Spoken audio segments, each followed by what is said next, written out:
There's a new development to the Trudy Appleby case. It comes more than 22 years after her disappearance. And now investigators are hoping this will bring them one step closer to finding out what happened to the little girl back in 1996. It's continuing coverage of a case Local 4 News has been tracking from the start. On December 19th, Moline police and the FBI seized a boat believed to be connected to Trudy's investigation. They say they located it about 2 hours away from the Quad Cities, and it now has new owners. Investigators say the new owners are not connected to this case, and now an extensive examination of that boat is underway. Local 4's Kelly Bowles joins us live from Campbell's Island with what people close to this case are hoping. Kelly? Jim and Tiffany, back on that day in August 22 years ago, Trudy Appleby was believed to be headed here to Campbell's Island in East Moline. And now police say they have tracked down the boat they believe was used to transport Trudy at the time. And now friends, family, and investigators alike are hoping this will be the big break in this case. What happened to Trudy Appleby? It's a question that's plagued the Quad Cities for more than 2 decades. 22 years, how are you supposed to feel? But in the last few years and even months, investigators have been amping up the pressure to crack her case. And in the latest development, it's not a billboard, but a boat. There's a report logged about it. The boat disappeared for a period of time. We were able to track that boat down and finally recover it. Detective Mike Griffin is hoping this will finally link them to the family that's been of interest almost from the beginning. They can't handle the pressure that the Quad Cities is putting on them and is going to continue to put on them. They know there's somebody in that family who was it, if not all of them, know the truth. For more than 22 years, Dennis Appleby has only really wanted one thing. We gotta bring Trudy home. And for the first time in a long time, he thinks this boat might be what brings his daughter back to him. It's another piece of the puzzle, but it might be the piece of the puzzle that actually makes this whole thing take fit. Technology surrounding DNA evidence is better than ever before. If you had cut your finger on the boat 22 and a half years ago, the makeup of the boat will hold that. Dennis Harker with the Quad Cities Missing Persons Network says while there's no guarantee, it's not impossible. There may be other areas of evidence, if they're looking strictly at DNA, that they may still be able to identify. Which is why Detective Griffin says they're staying optimistic. And we continue to work towards solving this case. While it will take time to examine the boat bit by bit, those closest to Trudy are hoping they'll uncover the truth in its cracks. We're coming for you. Now, once again, the boat is being investigated by the FBI in Springfield, Illinois. Detective Mike Griffin says while they are not sure how long that exam will take, if DNA evidence is uncovered, it could lead them to additional suspects or persons of interest in Trudy Appleby's case. Live at Campbell's Island in East Moline, Kelly Bowles, Local 4 News.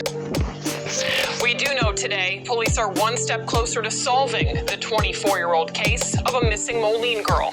Good evening, everyone. I'm Denise Hanitka. Thanks so much for joining us here for News 8 at 5. Let's get to those new developments tonight in the disappearance of Trudy Appleby. Tonight, police are naming 2 new persons of interest. And for the first time, detectives are confirming for us that both men are connected to a boat that the FBI is testing for evidence. Now, these are the 2 men, 59-year-old David Whipple and 45-year-old Jamie Fisher. Police say they know what happened the day Trudy went missing back in 1996 and consider them part of the cover-up.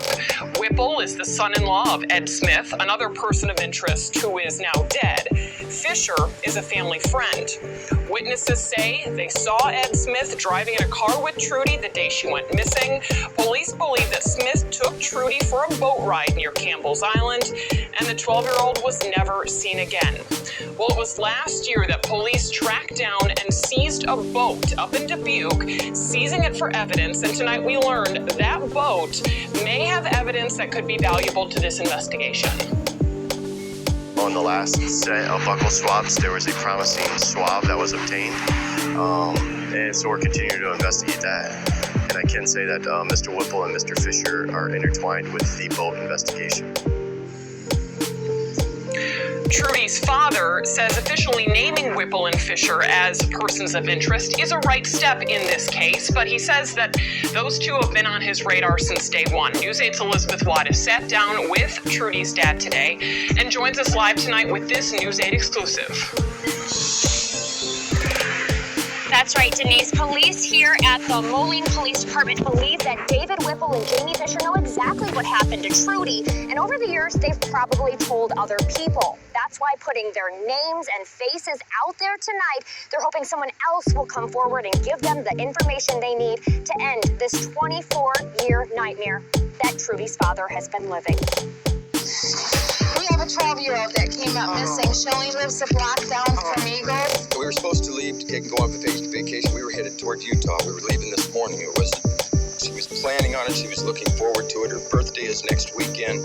This child is not a runaway. Ain't no doubt in my mind. None. 24 years later, what Dennis Appleby thinks happened to his daughter Trudy hasn't changed. The only thing she left in is her swimsuit, some deck shoes, and a beach towel.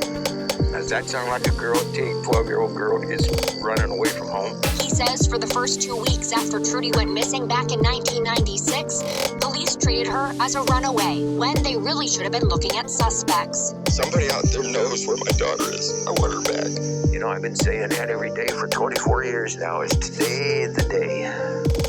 Well, today is another step closer because these are people that I knew were involved in this whole mess from the get-go. He's talking about Jamie Fisher and David Whipple, who on Wednesday were named people of interest in the case. Dennis and police say those two know what happened to Trudy, and they've been covering it up for more than 2 decades. Many people have talked about Mr. Whipple and Mr. Fisher to us. That's why we're here today. Police say Whipple has been on their radar for years. Back in 2017, though, Whipple told News 8's Chris Miner police are barking up the wrong tree. I would love to give Dennis his answers. And like I said, I'd give my life if my family could lead a normal one, and I had that answer. But I don't. You're such a phony. Pardon my mouth. But he's such a phony. 24 years later, new names released to the public, but not new to Dennis. You've known since day one. Yes, ma'am. 24 years later, still no Trudy.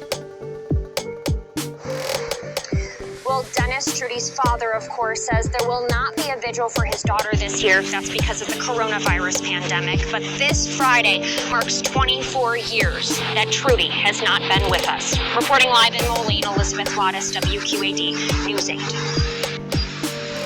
It has been a long wait for the Appleby family. Right now, Crime Stoppers of the Quad Cities is offering a $2,500 reward for information that leads to an arrest in Trudy's case. This is Anthony Watt with the Quad City Times, and I am here in Kelowna, where the Moline Police, in conjunction with several other agencies, have executed a search warrant at a home in reference to the Trudy Appleby case. Trudy Appleby has been missing for many years, and the Moline Police Department has continued its investigation since her disappearance. Today, in the case of Trudy Appleby, the 11-year-old Moline girl who went missing in 1996, police are revealing the name of a man they believe is the prime suspect in this 21-year-old mystery. News 8's Chris Miner is here with the exclusive details. Chris? Angie, this is our very first look at the man identified as Ed Smith of East Moline, who actually died 3 years ago. A man police now say was the last person to see the little girl alive. Police have had this information for years, but are releasing it now to News 8, 4 days before the 21st anniversary of Trudy's disappearance. Trudy was last seen getting into a car at her house the morning she went missing. Police now say they believe she was going swimming off Campbell's Island in East Moline, that she went out on a boat with a family friend, William Ed Smith, and was never seen again. Police say the car Trudy was in was taken in for scrap 4 days later. Police say they don't believe she was ever abducted by a stranger, but went willingly with people she knew, and don't believe she's still alive. And we have witnesses that state that they saw Trudy Appleby on Campbell's Island mid to late morning on August 21st, 1996, in the passenger car driven by William Smith. He goes by Ed Smith. Mr. Smith is now deceased. The last person to see Trudy alive was William Smith, Ed Smith. Right now, it's not the crime anymore. It's the cover-up. It's time to bring Trudy home. It's time to be done with this. It's 21 years. Ed Smith was a friend of Trudy Appleby's father, who tells me he told police about his suspicions very early on in the investigation. Police say they never had enough to arrest anyone in this case, but say they know there are still people alive who know exactly what happened to Trudy, but just aren't talking. And we're going to have more on that part of the story tonight at 5.